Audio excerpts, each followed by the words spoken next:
حضرت عبادہ ابن صامت رضی اللہ تعالی عنہ راوی ہیں، مسند احمد کی روایت ہے کہ جناب نبی اکرم صلی اللہ علیہ وسلم نے ارشاد فرمایا کہ تم مجھے 6 چیزوں کی ضمانت دے دو، میں تمہارے لیے جنت کا ضامن ہو جاؤں گا، اس کی گارنٹی لے لوں گا۔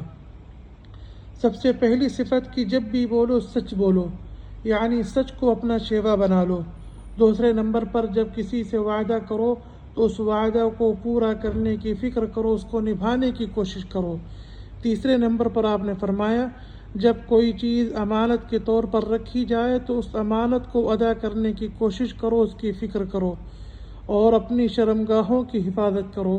اسی طریقے سے نظروں کی حفاظت کرو، محرمات سے اسے بچاؤ اور اپنی ذات سے کسی کو تکلیف نہ پہنچاؤ۔